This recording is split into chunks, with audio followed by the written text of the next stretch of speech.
Well, we're delighted today because as we get to the end of this year's NAB, we're going to be talking about something that I think is more speculative at this point than anything else. So we're going to leave you with some considerations for the future about a very, very important topic, which is really a question, and that is, how do we find the distribution model for mobile video? Which ones are appropriate based on what's happening out there right now? And when it comes to mobile video, there are a lot more questions than answers, so we're not going to be telling you things that are absolute truth, but we're going to be talking about things that have sort of a speculative aspect to them. Who will the technology players be, for example, and how will they meet customer demands? Will existing networks be upgraded to carry the content, or completely new distribution networks developed?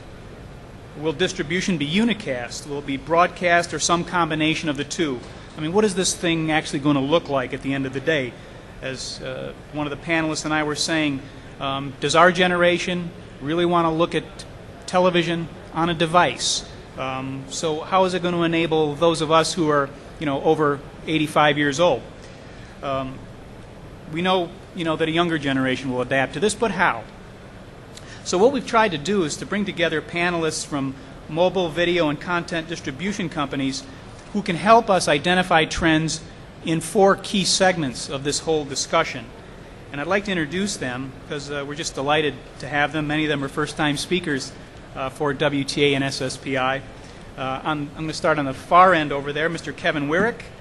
Kevin is the Vice President of Marketing Mobile Video for Motorola. And Kevin is going to kind of take us through the technology slice of this. Next to Kevin is our friend John Hane.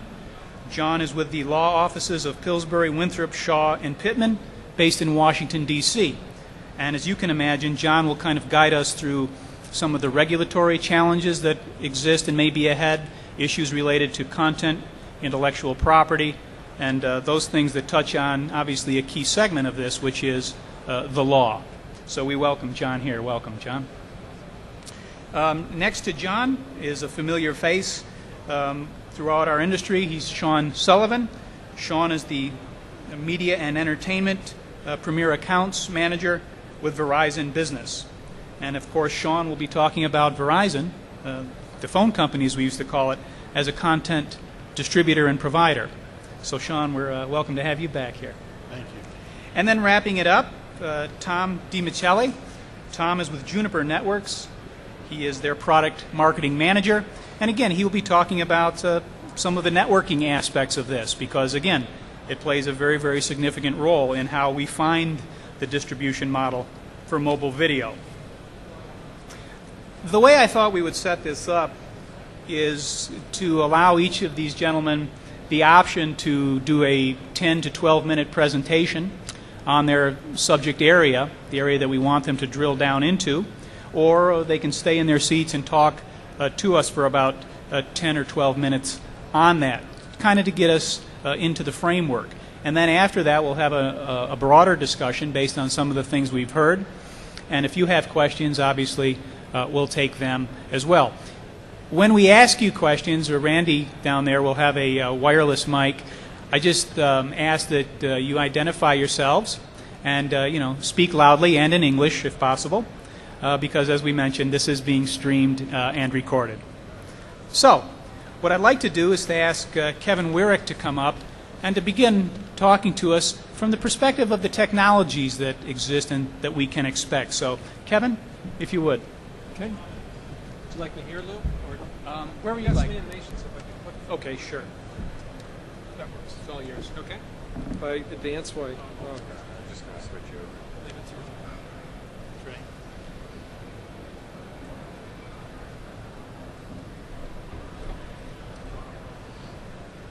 Or,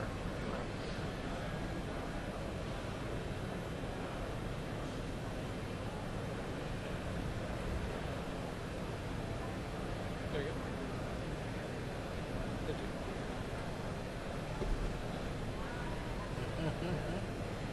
Okay. Thank you, Lou. It's nice to be here at NAB. Nice hot day, but inside here towards the end of the third day of the show. I'm glad to have the chance to talk to you about some of the technologies that are enabling mobile video. And I'd like to address 3 questions here of what, how, and where. That is, what are the technologies, how much content, and where will it come from? So let's start and look at the technologies. So look at 3 different sectors here, 3 things coming together, 3 forces that are really enabling commercially viable mobile video, starting in the bottom left corner with mobile devices. And we've seen mobile devices go from phones, which were very good devices for making phone calls, to multimedia devices that we expect to do a lot more than just manage an address book and make phone calls with. And there, the key technologies are the screen size, which makes video meaningful once you get beyond something that displays a telephone number or address book, but actually can display pictures and give the kind of graphics that we had on computers just a few years ago, and also the CPU power to do decoding, to do decompression of video. Over on the right, another interesting technology to track is storage capacity, and how much video can you get in a phone. That when we first started looking at this, the idea of having video stored on your phone and doing the calculation on how expensive that would be and looking at micro hard drives, well, flash memory has been the real amazing technology. I think we're all impressed by what goes on a little thumb drive today, and how soon, or today, you can buy a computer with just a solid state memory. Same things happening, same things affecting phones and the kind of storage capacity that enables with telephones. In the upper right corner is video compression, and I'll talk quite a bit about video compression. Starting with MPEG-2, about 15 years ago, I see Paul Hardy here, who was instrumental in the early days of MPEG-2. And now with MPEG-4 or H.264 AVC widely deployed, providing more than a 2 times improvement over MPEG-2. H.264 SVC, I'll talk about that, which is very well suited to mobile and a particular challenge with mobile. And then coming after that is H.265, which the ITU committee is working on how do they get another 50% gain in compression by looking at the whole architecture, what's done with an encoder and what's done with a decoder. And then finishing up in the left corner, the key technologies there is what we can put over the air. So several different means to do that. From a broadcast protocol, see media flow going out over broadcast channels, the ATSC M/H standard, allowing mobile video using some of the 19.39 megabits that broadcasters have, and emerging technology that has a lot of interest for mobile devices. Then on unicast protocols, my colleague here from Verizon will talk some about what's happening with LTE and the advancement there. I also have something about how much data we can get through a mobile network with video.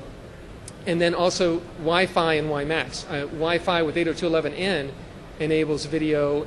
You can achieve very high data rates, and in homes we're achieving 60, 70 megabits, which allows video in the home of broadcast quality video. So looking at the networks, we've done some work doing different models of how much video traffic can you get on a cellular network. This is looking at LTE over one sector. So a modern cell would have 4 sectors, and depending on the density could cover a fraction of a mile or miles. And looking at the technology we have today using compression, and then the 2 factors I have here are the introduction of LTE and advanced LTE, and then advanced compression. So QVGA is less resolution than what's on an iPhone. An iPhone is twice that. Standard definition is about twice what's on an iPhone. Then, of course, HD is 3 or 4 times what SD is. And the numbers there are the number of users in one cell phone sector. So you can see that today we're really constrained with the quality video. I know I use the VCast and AT&T's MediaNet, and the experience is not that satisfactory for video. That it's a long delay, it downloads a file, you watch a short clip, there's not a great selection of content. And with the advances in both compression and in the wireless standard, we think on the broadcast side there'd be much more content available and a much different experience than you get today with those services. As an example of what happens with compression is if we go back and look at the beginnings of MPEG encoding, when we first started out in the first systems we launched in 1993, we were running at about 6.5 megabits for standard definition video, and with MPEG-4 we've now driven that down to where we're in the 1 to 1.5 megabit range, so a factor of about 4 times improvement over 15 years. And as we look forward, and we expect to continue to drive that, because the underlying engine for that is the power of silicon, and it's amazing computational power that we can do now in a mobile device. You look at the computational power in a mobile device and what you had on your desk a few years ago, and they're very comparable. And the power efficiency is truly amazing. So in compressing video, a big part of it is How good a picture do you need? What's the resolution and viewing distance? At home, I have a nice TV, as I expect most of you do, a nice HD TV, and when I'm 10 feet away, it looks fine. When I walk right in the room, walk next to it, it looks terrible. There's all these artifacts. We're looking at mobile video, same kind of challenge, but what do you need at an arm length distance? How much resolution can you really see? What kind of video quality can you see? The content type is a big deal. There's some things we're very sensitive to, and some things that we don't care that much about the resolution. Tracking a hockey puck is always a good test. If the puck disappears, you got a problem. So that's one of the tests we do on encoding, and when that really gets pushed. And then what's the quality? What kind of experience do you need? And the network operators are always trading off quality over quantity. How good a video quality versus how many channels to have on. So the technology that I'm showing here for the standard definition data rates is MPEG-4 AVC, and with mobile, we're talking about a baseline profile, not a high profile. So in broadcast, we use some pretty sophisticated things with gap size, prediction with B frames, and those are not done in the mobile profile. So as silicon continues to advance, we expect to see this more complex compression processing that we do for broadcast migrating to mobile devices and giving us a significant gain on compression efficiency in mobile devices. Another challenge with mobile devices is the number of screen sizes. Unlike TV, we have standard definition, NTSC, worked well for 50 years. And then in HD, while there's 18 different formats, it does work well. TVs are they're 720p, 1080i, 1080p. In mobile, there's every time one of the LCD vendors comes out with a new screen, there's a new format out there. And today, there's over 20 different formats of packaging up video with different resolutions, frame rates, and compression profiles. Something that's coming to address this problem is scalable video compression, or SVC. So that's the next product from the MPEG-4 AVC, from the ITU committee that came up with MPEG-4. And the idea with AVC is that you broadcast this base layer that contains the simplest information, and then you build on that so that you can add either frame rate or resolution or increase quality and not have to simulcast or carry multiple versions of the same thing on your network. That's especially key for a network like Verizon with LTE, where you're multicasting data and you want to take advantage of only carrying the data as few times as you can, but address as many different devices as you can. So the standard is set on SVC. The chip companies and the implementations are coming along. In the next few years, you'll hear a lot more about that. So the second topic, that was what technology. Second is how much content. So the amazing technology of flash storage. If you look at what you can buy today for about $100 is a 32 gig flash device. And my gray bar there is when they're getting in the range of where you can put it in a mobile device, where it makes sense to have a $20, $30 device in a mobile device. Over the next few years, you see that growing. And I did some simple math saying 3 hours, 7 days a week is a prime time viewing. And so today with the 32 gig flash, or in a few years with 32 gig flash, you can get about 3 channels of primetime week. So you get 21 days of primetime viewing you could store on your mobile device and take with you. And in a few years, it's going to be 10 times that. So we're going to be walking around with video libraries on our mobile device and have more content than we ever have time to consume. Back to Lou's point of, I'm not looking for more things to take up my time, but there is a demographic coming up behind us that's very interested in doing everything with their mobile device.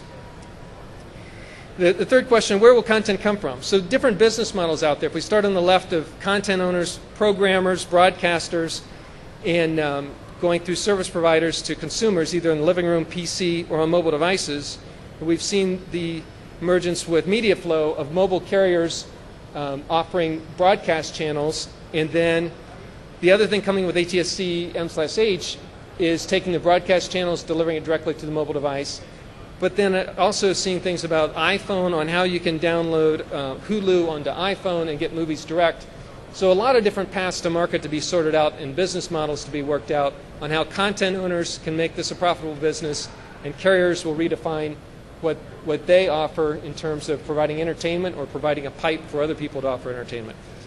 So let me wrap up with a view of what an ideal portable media player would be that would tap into the attributes of both broadcast transmission and getting broadcast from an ATSC kind of system, and complemented by what you could get from a carrier such as Verizon over LTE, creating a experience that allows on-demand, allows you to access real-time content, and giving choice, convenience, and control for consumers. Thank you.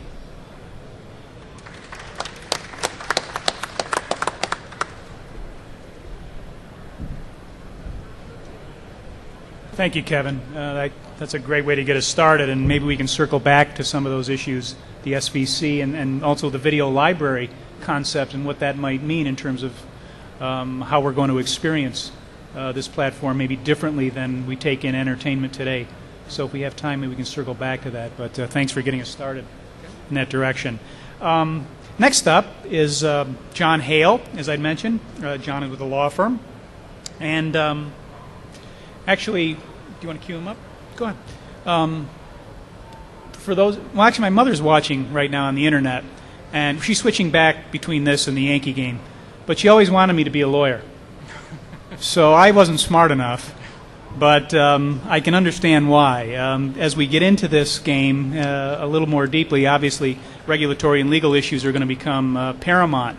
And I'm hoping what John can talk about later today is, or maybe even now, is precisely where the impediments will come from and how those things can be removed so that we can enable mobile video to move along forward with all of its potentiality. So without saying anything further, I'm going to invite John Hale up to talk to us. John?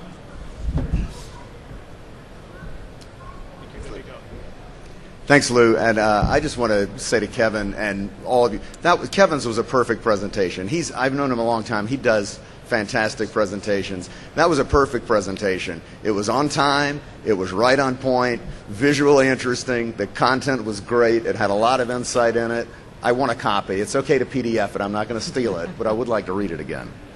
And I have to follow that.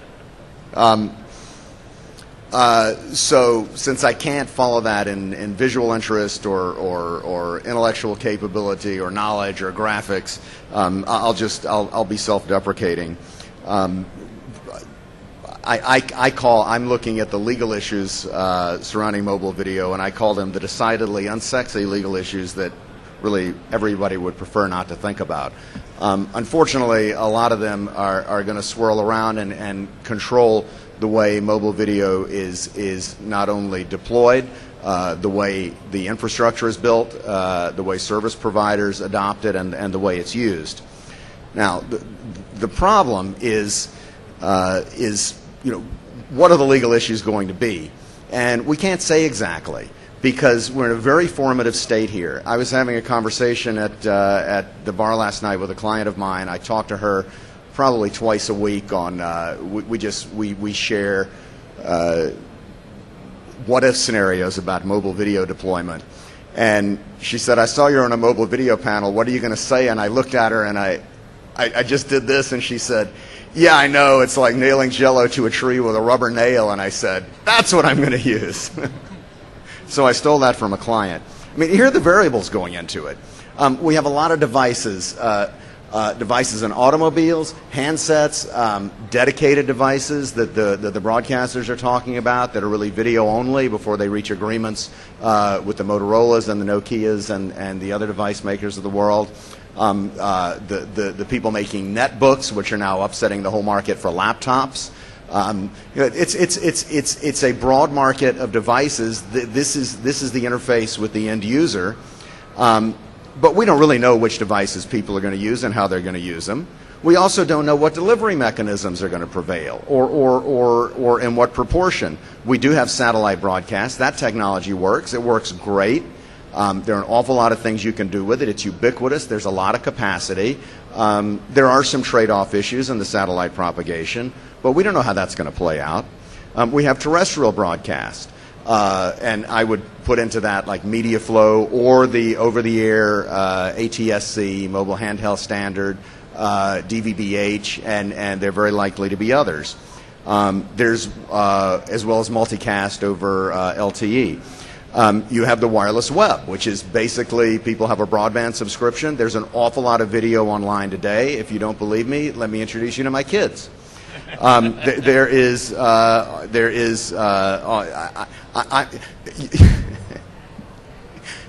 in the peer-to-peer world, the record companies are now putting fake files online with misleading names, so you spend a lot of time downloading something that isn't a song. I'm going to take over YouTube, and I'm going to put my children's homework on YouTube so that when they go searching for things, they download their homework by accident.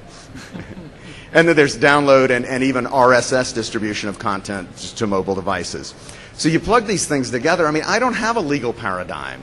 I don't know who the service provider is. I don't know what whether I have broadcast censorship issues or indecency issues. I don't know what the contractual relationships are, because I don't know who's doing who with what. So, I mean, you add into this constantly changing FCC policy in areas that you don't think of as affecting mobile video, but they will. Open access, open devices. If you stay with a very service provider centric world in which the service providers are maintaining a walled garden, and by the way, I think everybody knows that's sort of going away, but at one level that's an issue. Then you have sort of more of a media flow environment, and you're sort of limiting the amount of video that can be downloaded and used independently through the web browser on the device. You have very different sort of legal models. There are, and I think this is one thing we'll be talking about in 5 years, not in 1 year, but IP barriers. A lot of people are adopting a lot of technology very fast. A lot of standards are being rushed to tap this hopefully lucrative market. A lot of people are adopting technology without all the IP issues. Who owns all the patents being sorted out? How are we actually going to get the content, the devices in the legal way? And then there's this basket of issues that I call the legacy throttles. You can have the best technical platform in the world. You can have devices that everybody wants to use. You can have distribution models that work, that get the devices and the content to the people. But what happens if Time Warner Cable sits up and says, well, to the content providers, your bread is buttered here. And if you want to put your content on the web or on mobile devices, you can only authenticate to Time Warner subscribers. So it's all there, but you have to prove you're subscribing at home in order to use it. I mean, that's a latent issue. It's out there. It's valid from the cable operators and the DBS providers' minds. It's a valid issue. The last issue I think is it's sort of a sleeper is spectrum. The more spectrum you have, the easier it is to do unicast. So we have spectrum allocations, which I've talked about a little bit. They sort of size the market. The more spectrum there is, the bigger the market can be. The more unicast can be, the higher the resolution. And again, more spectrum for mobile broadband, I think, may somewhat diminish the market for the subscription or walled garden model. Regulation, open access, open devices. If I can bring any device to the network and use it in any way I want, then you can have video as an application service provider model. Patent licensing, I'll talk about in a second. Content licensing, I've mentioned. There are also some more complicated privacy issues. We already have a lot of privacy issues with online usage. There are emerging privacy issues with media distribution that can be tracked and audience measurement. When you add the mobility factor, what were you watching, when were you watching it, and where were you? It gets very interesting real fast. I'll take a quick look at one intellectual property issue that I think will pop up. Patent licensing costs can be an adoption barrier for the open device model. When I say the open device model, I could mean 15 or 20 different things. Here I'm talking about having a very agile device that accesses a number of frequency bands and a number of sources of video. Maybe I have media flow, maybe I have ATSC-MH, maybe some people are doing DVB-H. Okay. In an ideal world, you may want a device that does all that. In the real world, that's an awful lot of IP licensing, and the prices for all that have not been hammered out yet. Will all this technology be baked into common patent pools and made available for adoption at a low price? One thing that's going on today is the FCC in 1996 adopted a standard for the over-the-air digital broadcasting, but they didn't pay attention to what patents were baked into the standard. And now that there's a mandatory transition, these patent holders are sort of coming out of the woodwork and demanding whatever license fee they want because they are a gatekeeper. I see elements of that emerging now as we adopt mobile video standards without thinking, what's the underlying IP? IP isn't just an enabler. I mean, it can really drive or control the distribution. Look at how different the Qualcomm media flow model is from ATSC-MH, which is largely controlled by LG and Samsung, which make mobile devices. It's not an accident. And I'm not imputing ill motives to anybody. I'm just saying these are things that we need to be aware of and watch how they develop. And as an example, the ATSC mobile standard A153, it's a candidate standard, has not been adopted yet, but we have patent disclosure statements from 10 or a dozen companies that are claiming to have patents essential to implementation of this technology. I don't believe there's a pool today. What are their rates, and what barrier to adoption or baking this into devices will there be? We have similar issues on the content side, although the market for content is very mature. The market for content distributed in this way is not mature. We haven't figured out the model for content distribution on the web at home yet. Now we're talking about adding mobility. One question, will broadcast stations even get the right to carry their networks and syndicated programming in simulcast on their mobile channel? I mean, that is not decided today. So while the broadcasters are very aggressively adopting this, as I think they should, and they're pressing to deploy it, what they put in their mobile channel may not be a simulcast of what's on their main channel because they may not have locked down all those content rights, a very non-trivial issue. Will the big four networks decide to go around the local broadcasters altogether, or will they play together? That will have a profound impact on what the free over-the-air broadcast mobile video distribution model looks like. What happens if consumers don't embrace linear channels on mobile devices? How will programming be licensed in that case?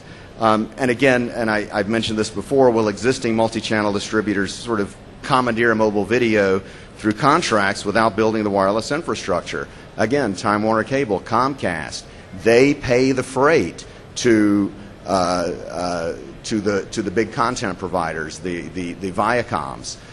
If they go to Viacom and say, I don't like these over-the-top distribution models, Viacom isn't going to like it, but they have to have a dialogue. So I'll give you a few quick observations before I close. Mobile video is not evolving in a green field. Really, the hard work has been done, but the easy work, the work which should be easy is the hard work, and it's got to be figured out now, is how do we roll this new technology into a very complicated and very mature content distribution marketplace. Another factor is nobody really knows if mobile video is a whole new industry or if it's just a feature. Do I have a business here, or do I have a feature of an existing service? I think the combination of WiMAX and LTE mobile broadband networks, open access and open devices, if it happens, and the free over-the-air subscription model could put a pretty serious dent in the market for subscription over-the-air real-time video.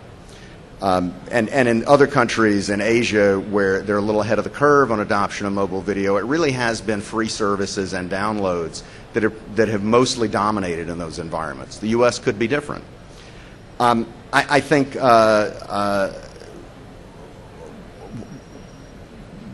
this is a factor that people don't think about. And I took out 4 slides on it because I'm out of time. But when we talk about mobile video, we have to think about what kind of mobility. Are we moving from building to building, from room to room, from city to city, from nation to nation? The degree of mobility, the mobility quotient, is sort of going to control, in large measure, what sort of technology you adopt. If you're going from one city to another, watching free over-the-air broadcast, you're going to have dropouts on the highways. But on the highways, you're probably going to have extremely good coverage of LTE, WiMAX. So maybe in certain usage, satellite certainly will be covering wide areas. So if the mobility quotient is high, I would say that a satellite supplement is certainly going to be needed for a subscription service, but that because I think the wireless providers are going to cover major highways, that you're always going to have mobile video delivered over the broadband connection. So that's it. Thank you.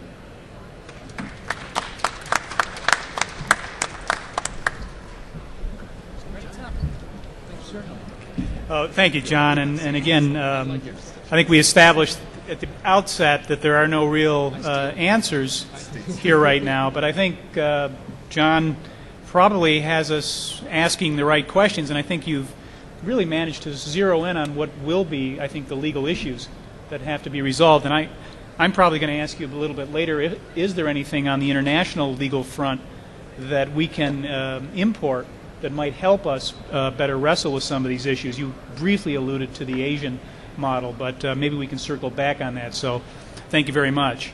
At the conclusion of John's remarks, he was talking about the network capabilities and the ability to hold signal no matter where you were. And so that's a nice segue, I think, into Tom DiMicelli of Juniper Networks presentation and what we can expect from the network piece of this. So when Randy's done here queuing Tom up, we will hear from him. Thank you. Thanks, Tom. Thank you very much, Louis. Thank you, Louis, and thank you, everybody, for being here today. My name is Tom DiMicelli. I work for Juniper Networks.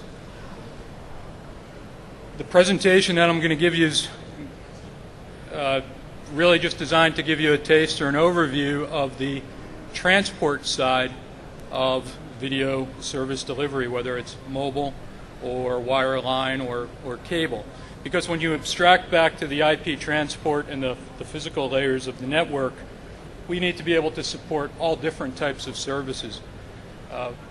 When Sean speaks, and he's going to represent Verizon's perspective from media and entertainment, the area that he represents, he is going to interface with or deliver his services over the transport network. He needs to get quality services in front of subscribers and customers independent of location and device type. And Verizon doesn't want to build 3 or 4 different networks for each different transport type or service type they may have.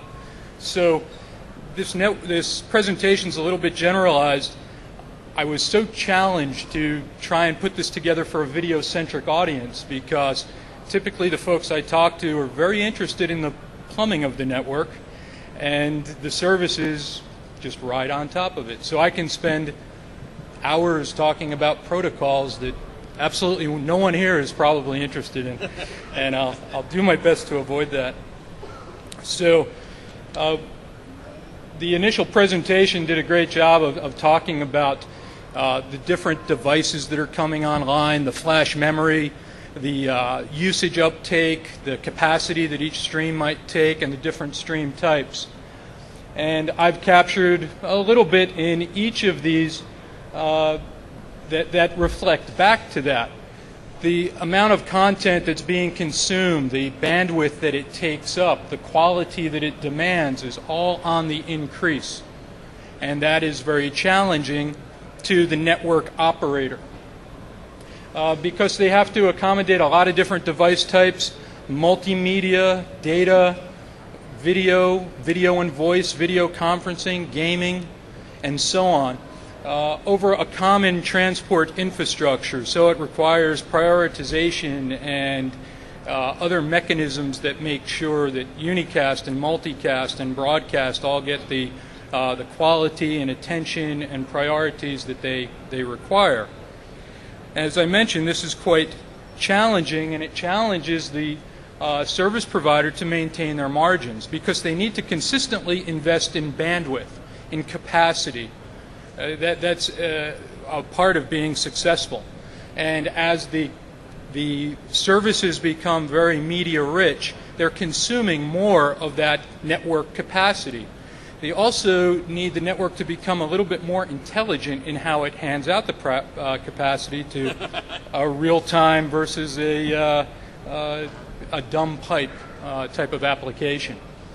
And And you can see that on the left-hand side, there's really increasing bandwidth needs as you move towards multiple service bundles, as each individual subscriber moves towards HDTV streams or higher quality video.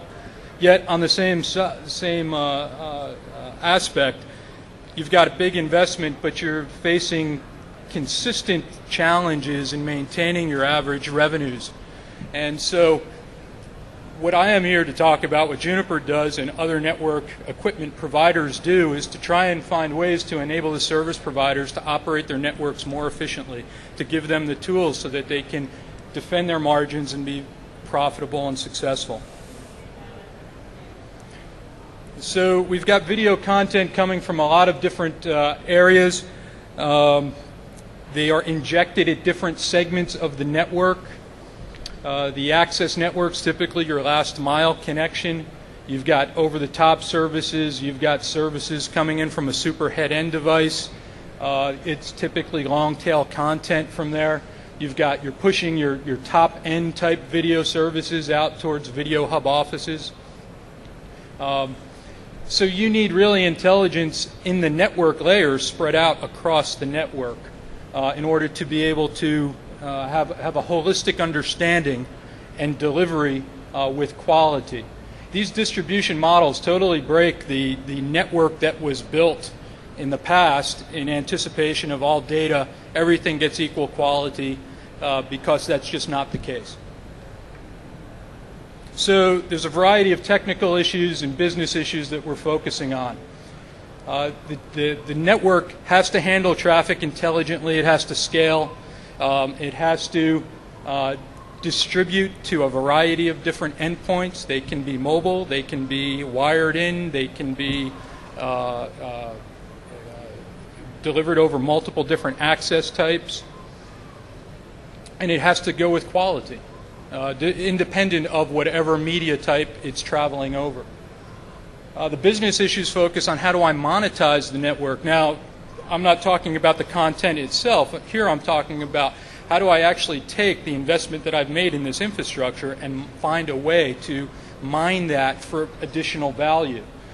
The network has the ability to understand subscriber behavior. It has a profile of the subscribers that are consuming the services. That has value. It can be used for opt-in type of advertising models. It can be used for demographic types of advertising information.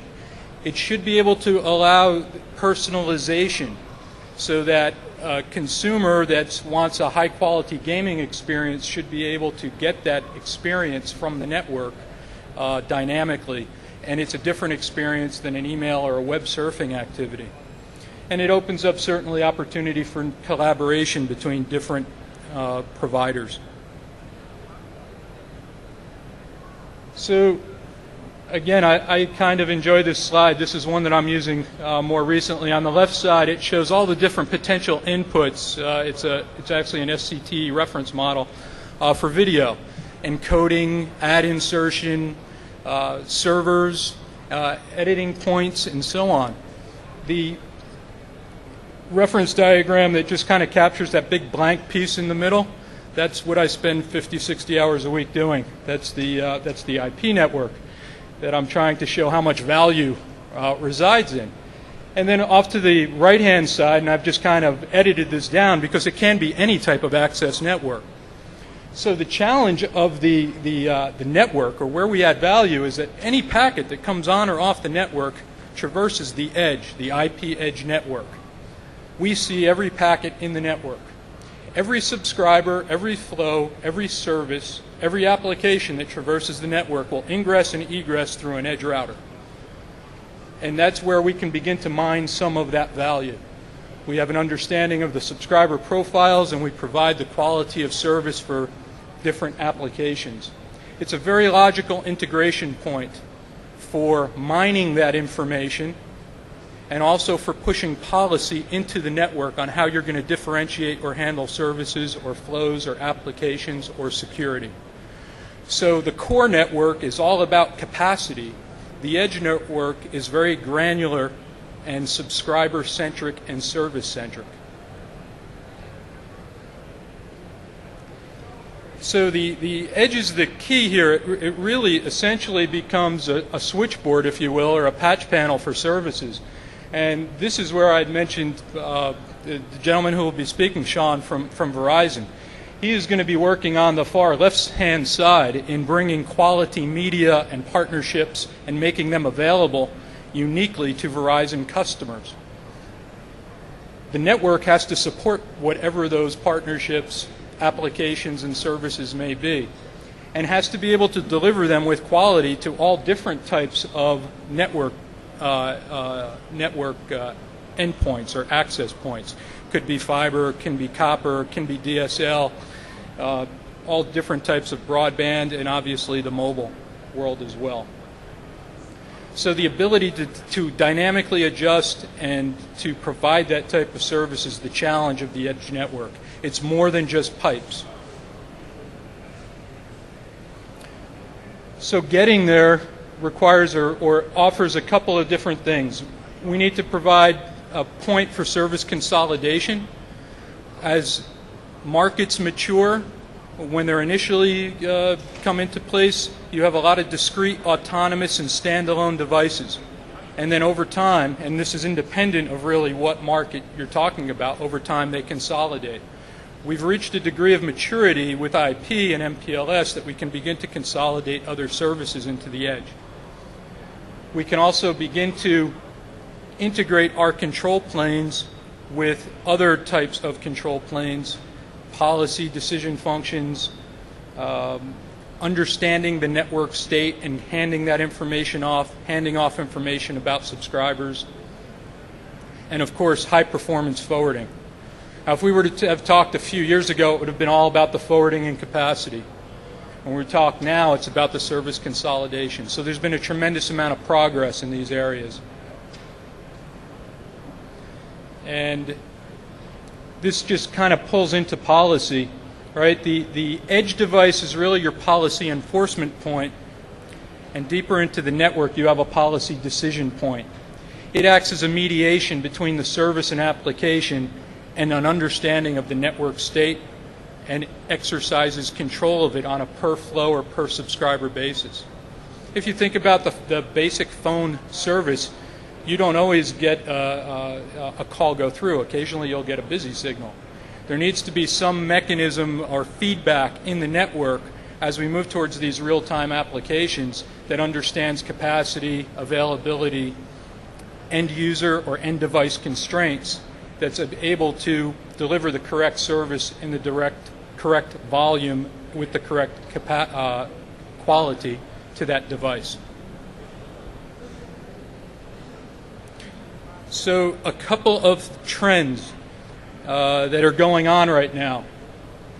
We're seeing that the ability to provide some level of video treatment, of MPEG analysis, of security functions, or IP analysis are all beginning to consolidate. Service providers are in the at different stages of adopting this level of integration, but they have been driving the vendors, the equipment providers there for a long time. Because, again, just I use Sean and Verizon as an example because they're here, but any provider of that scale to have discrete autonomous devices for every individual function on the network would be a challenge in terms of scale, qualifying vendors, qualifying change in the network, qualifying and upgrading and maintaining the network, and that's going to drive up those costs that we talked about in the beginning. So some of the selection considerations that folks are making as they look at the edge routing, certainly the core routing expertise, the understanding of subscribers and flows, and the ability to be open because the network has to remain flexible. And then the development of strong relationships. Mobile, video mobile, IPTV, these are such complex services that you don't really find a vendor that can go end to end. So you need to be able to show that you play nicely with others in a single unified network. And those are all considerations that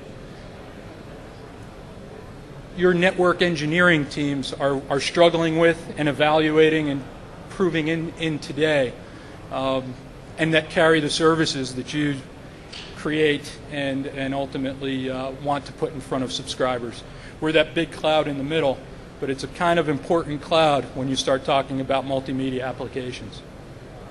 So I'd be very happy to dive into the details with anybody after, but I certainly appreciate your attention. Thank you very much.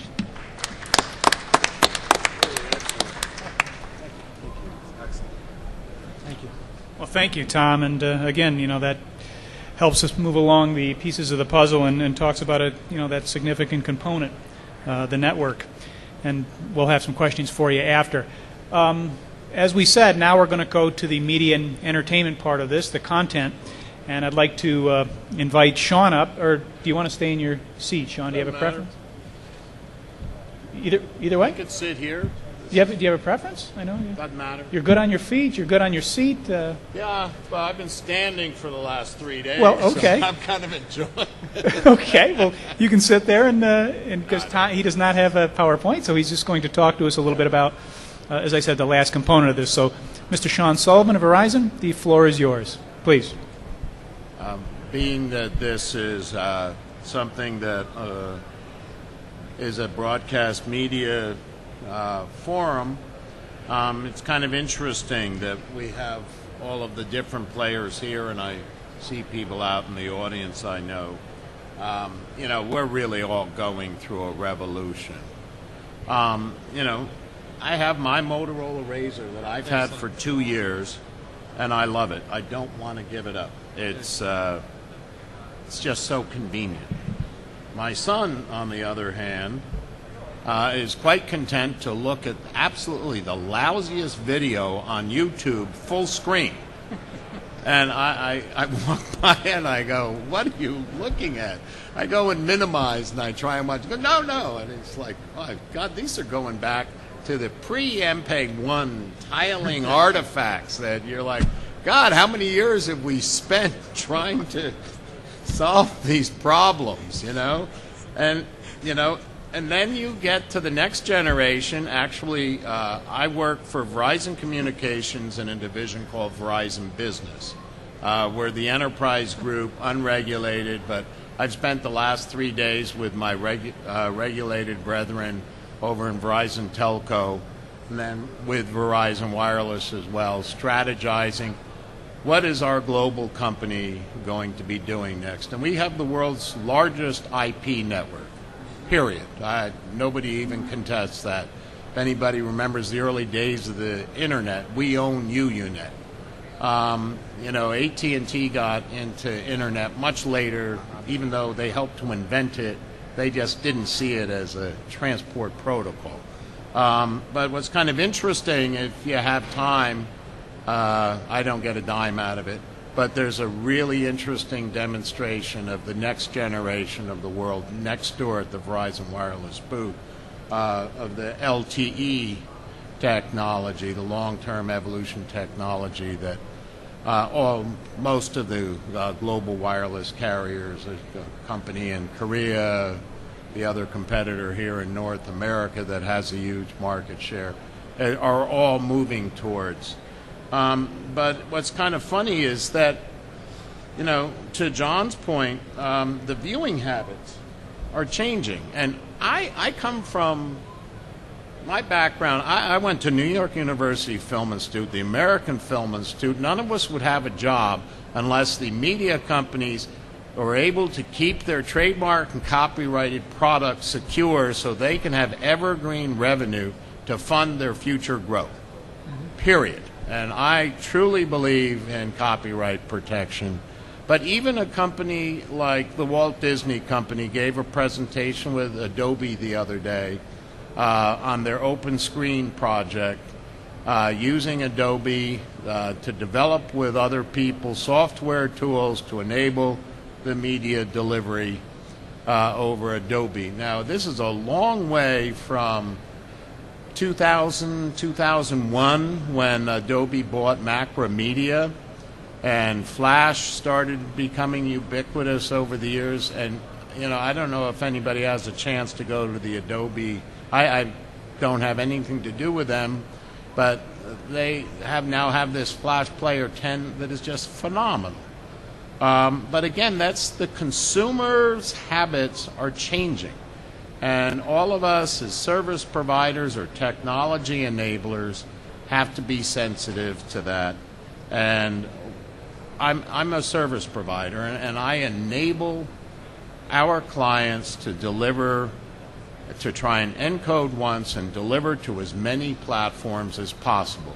And in fact, because I own our company owns a very large optical network, we even do uncompressed high-definition television and over long-haul transport. And it is trunking, it is in-house, but it could easily, with some of the capabilities in optical fiber, be able to be delivered to the home years from now. NHK is demonstrating 24 gigabits of super high vision HD TV. Well, I'm glad to get 3 or 4 megs to my home. But the LTE evolution is going to allow up to 60 megs. Now, there's public contention on wireless networks. We're in trials right now as a company. But the LTE technology, which means by the end of this year, we will be deploying, and it takes a long time to roll out. You'll be able to experience up to 6 megs probably operational efficiency, depending upon how many people are on that tower, how many streams, what is the bit rate of that stream that's coming down to your device.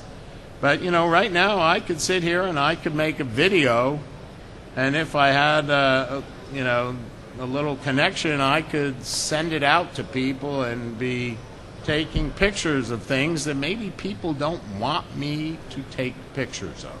And some of the legal consequences are things we should all be concerned about. And if any of us want to be in a business and not go the way of Napster, I think we should be very concerned. But the technology is an enabler, and that's I didn't need to. I'm quite confident that my colleagues here that we partner with, that the technology is there, the network infrastructure in there is there, but you begin to wonder, what is it that people are going to do as we put wireless antennas on the end of our IP routers, as we have our homes wired, whether it's Bluetooth or other capabilities, and lean back, lean forward paradigms that people have been talking about for quite a while. That within my company, we have been very slow and careful to decide, for instance, how to get into the CDN business. We don't want to be predatory on our clients' business. But in November, we made an announcement that because we own Fios and we want to be able to provide very high QoS CDN delivery with one of our partners, Juniper, and other companies that are technology enablers, we aren't going to put in head ends all over the place. We're going to collect our signal in locations that we can backhaul and mux just like any MSO, but we have to serve a national customer base. And then with our sister companies, because we are co-owners of Verizon Wireless with Vodafone, that we want to be able to be an enabler of our subscribers in the retail market, to enable them to do whatever they want to do and whatever is going to be invented. The telephone, I don't think, is being used at all for what it was invented for many, many moons ago. And now the debate is, did Alexander Graham Bell invent it? I think it's pretty funny. It really doesn't matter.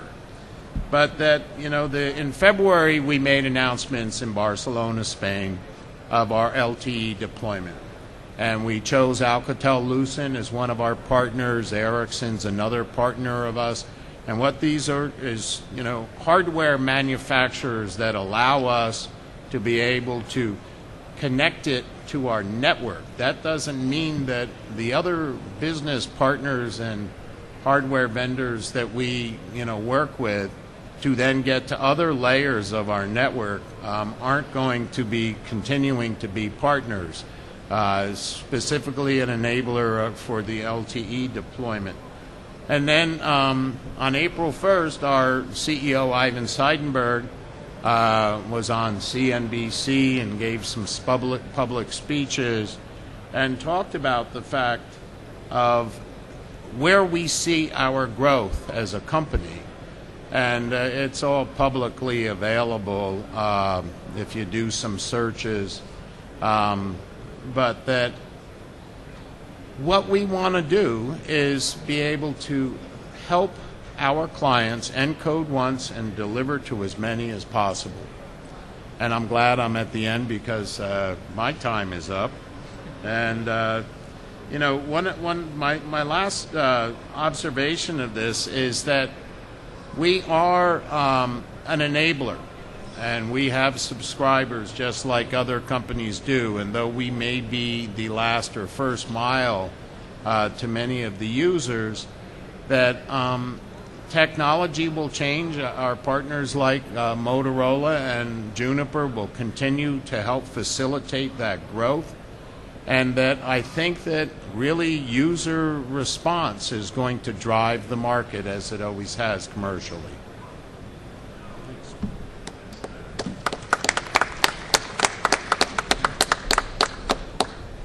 Well, thank you, Sean, and I guess that's well said. You guys are going to, make available whatever the user experience is that evolves, and I guess we're still trying to figure out specifically what that's going to be. But I want to thank all four of you for sort of laying the foundation for this discussion. We have a wireless microphone, so does anyone have a question? We've got about 8 minutes or so. This gentleman right here, if you can wait for the microphone, and then when it comes, tell us who you are, and we'll answer your question. I spend my life among a demographic that is a very intense user of mobile devices. You speak up, sir? Cancellation going on. I don't know. College students, I teach them, and I think they're the early adopters and the early users. And what I question for the panel is, is there going to be a new specific kind of content produced for mobile devices as opposed to redistributing existing brands? I mean, obviously that is the easiest and probably the necessary first step to get people to use those devices and those networks. But I just do a little crystal ball gazing, if you would. Yep. And imagine it. Could I, for instance, be an independent producer in the Verizon and say... Right. So, so your question is, will there be new types of content that have to be created and produced for the mobile platform? And, what will it look like? And if I could actually add another question onto that, because it's a good one, is there anyone out there today who looks like they could be the content provider for this new platform? Is that fair?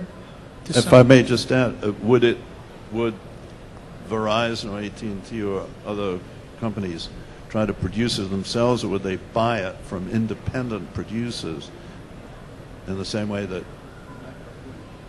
Sean, you want to pick that up, and then we can move down? Sure. I think it's most best suited for the lawyer to answer that question. But, number one, a lot of the business models of current companies, like the cable programmers, their agreements with MSOs are not to provide that same programming in that format to anyone else in that market at a lower price. Doing wireless delivery or internet delivery means it's free for that programming. Therefore, their entire business subscription model goes out the window and they go out of business. The portals that support these types of things, like the YouTubes, MySpaces of the world, they will be continue to be an option for people to be able to distribute their user-generated content. There's actually now a conference every year. Just a couple months ago in February up in the Bay Area, it's a UGC conference. It might be more appropriate to ask that. But no matter what, any kind of content that's generated better give a return on its investment to those people that are enabling it, or there is no reason in the capitalistic society we live in to fund it. So if somebody wants to have advertised supported delivery of that, we allow it to deliver as long as it doesn't break any federal laws. Right. But that also doesn't obviate the fact that you might want to have your Elks Club meeting on a mobile device, right? So we're talking about a whole different thing. Kevin, we haven't heard from you in a while. Do you want to pick up on that question? The different kinds of content? Yeah, I think we'll see a lot of experimentation. And can you get a little closer to the microphone, sure, Kevin? Sure, Thanks. we'll see a lot of experimentation. I think the whole YouTube phenomena has created a whole different type of content. I know John was talking about his kids. Just look at your kids. My kids would rather sit there and watch YouTube, watch short clips of people doing funny things, than watch entertainment television that's the rest of us spend millions on watching advertisements. So I think as the mobile technology enables these services, we'll see different types of content, and it would be in the interest of the service providers to provide a means for independent producers to provide the widest array of content to try to capture the more fragmented market. John, you want to maybe take at it from your side of the street? Sure. I mean, the answer is easy. It's a categorical yes. Content will be produced specifically for the mobile environment. Just as content is today produced specifically for television, whereas the original TV content was radio with pictures, recorded content. Frank Sinatra was one of the first people to figure out to get up close and intimate with a microphone and recording, because it's not the same as a live performance. So creative people understand new media, how it's used, and they adapt to it. The second question is, will there be independent producers or not? I mean, I don't think there's any question, but yes, there will be. Whether they will be enfranchised by the large media companies that control the majority of the content that's consumed, that's anybody's question. I don't know. Yeah.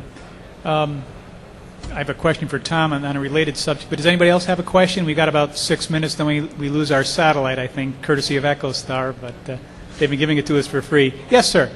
If you can wait for the microphone and tell us who you are and...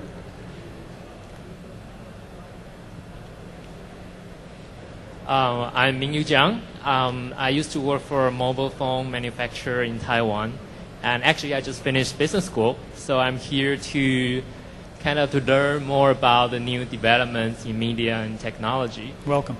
Thank you. So I know that there are still a couple of global standards competing with each other to gain more supporters, and I know each speaker represents a global company that is has critical roles in the ecosystem.